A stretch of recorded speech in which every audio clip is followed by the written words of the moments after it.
नमस्कार एवं जय हिंद बच्चों आज हम पढ़ेंगे मीराबाई के द्वारा पहले इनकी जीवन परिचय देख लीजिए। मीराबाई का जन्म 1503 में और मृत्यु 1546 में हुई। मीराबाई का जन्म जैसे कि जानते ही आप 1503 में जोधपुर के चौकड़ी या जिसे कुंडकी नामक गांव में हुआ।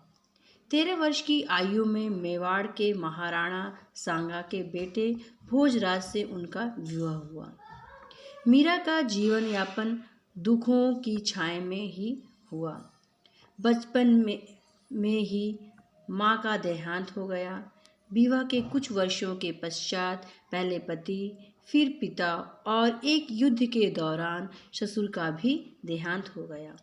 भौतिक जीवन से आशा छोड़कर मीरा ने परिवार की मोह माया को त्याग दिया और वृंदावन चली गई।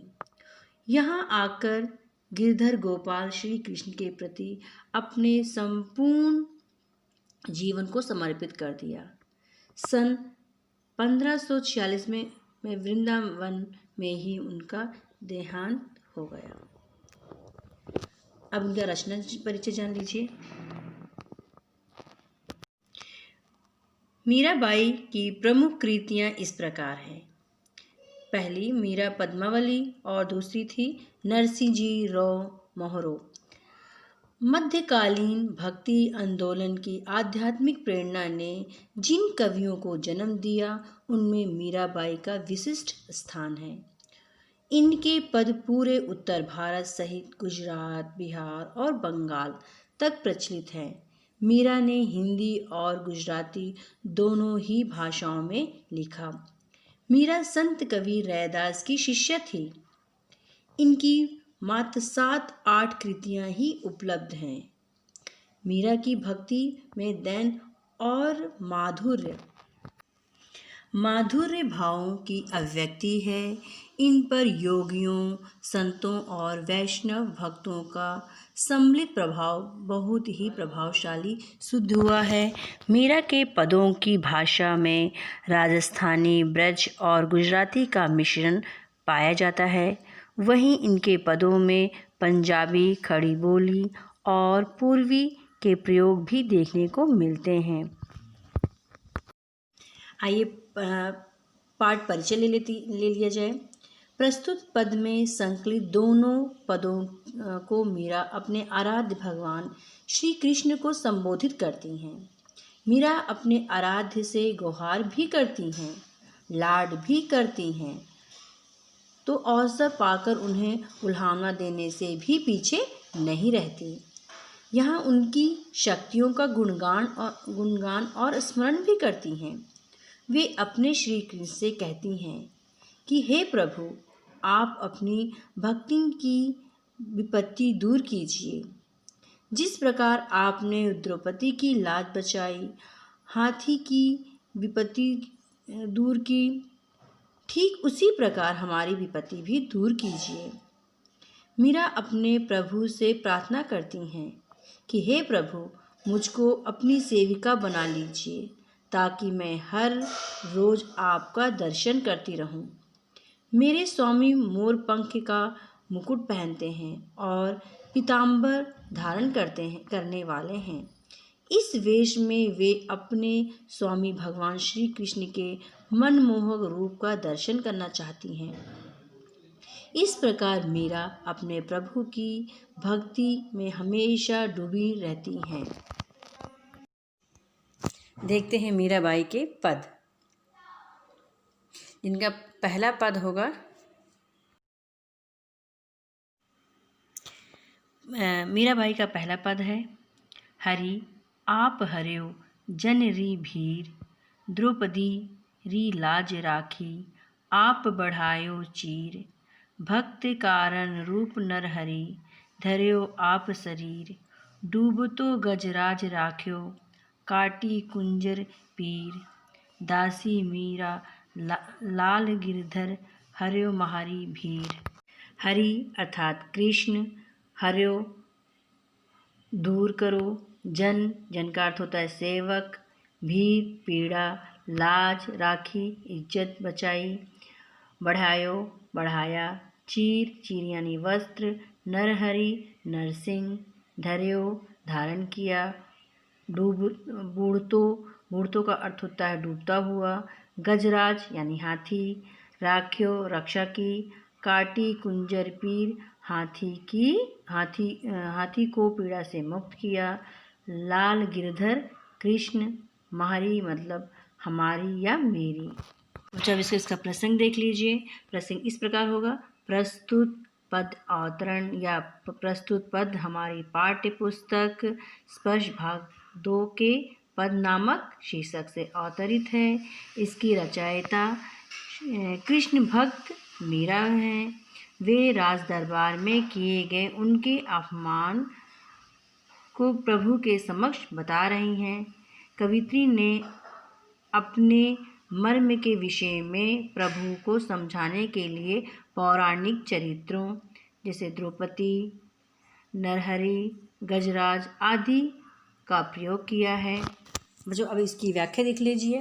व्याख्या इस प्रकार होगी, इस पद में कवयित्री ने अपने आराध्य श्री कृष्ण से सबकी रक्षा की प्रार्थना की है। वे कहती हैं कि हे प्रभु, आप लोगों के मन की पीड़ा को दूर करते हैं। आप जब दुशासन ने भरी सभा में द्रौपदी का चीरहरण करना चाहा, तब आपने द्रौपदी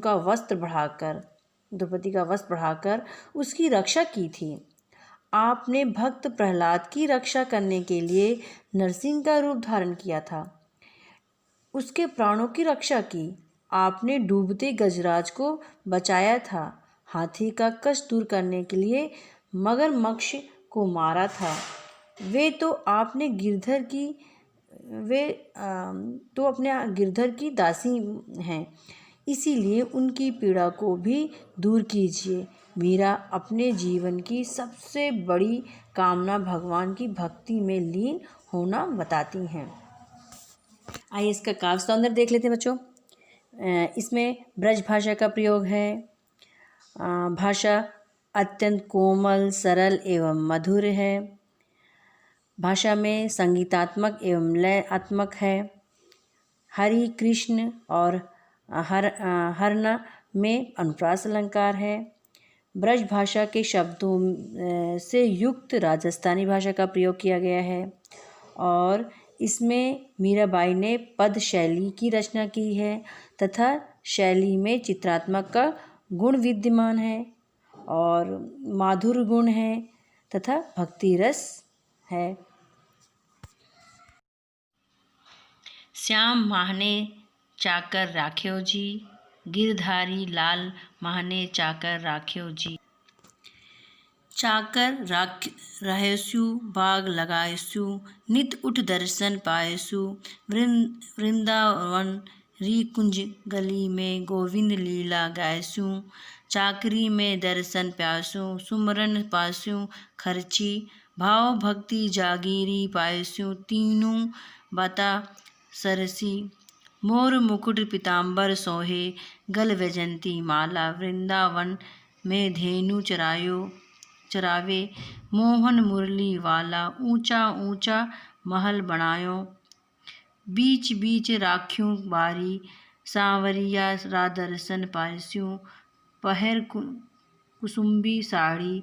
आधी रात प्रभु दर्शन दीजियो, जमुना जीरे तीरा। मीरा रा प्रभु गिरधर नागर, हिबड़ो घणो अधीरा।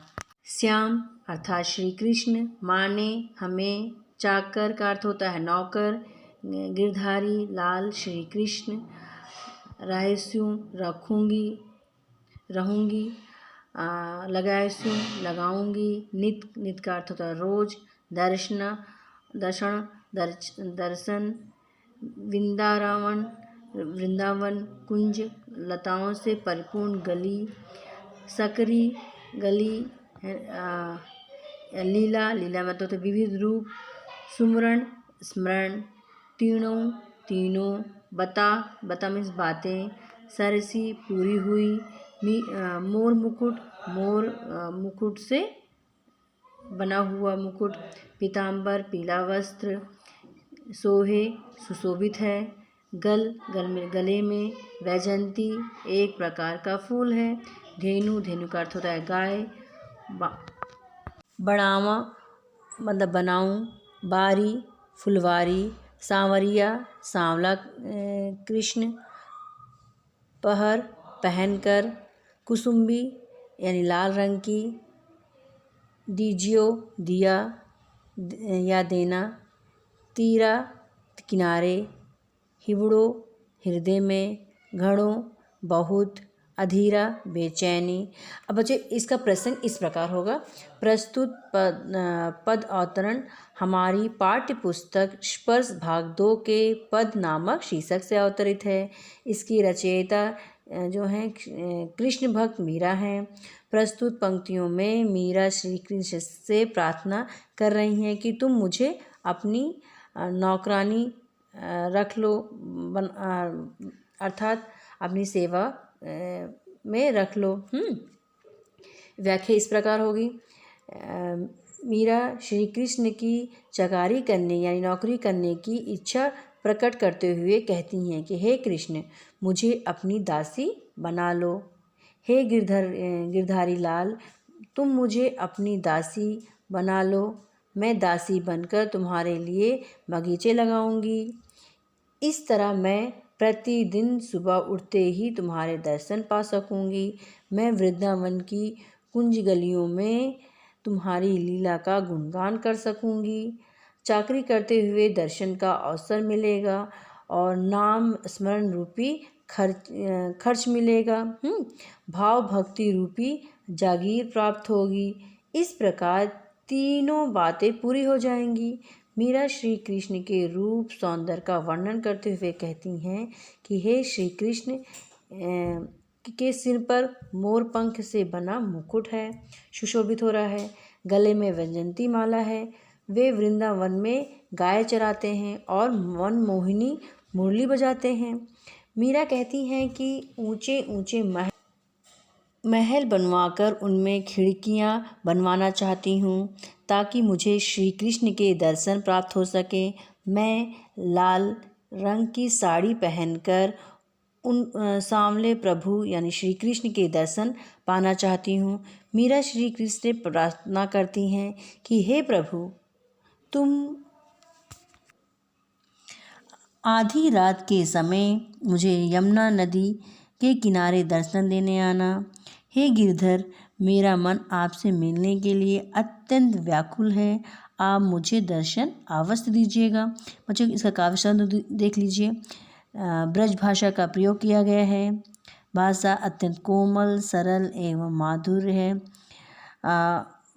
ब्रज भाषा में राजस्थानी प्रभाव है, माधुर्य गुण है, भक्ति रस है।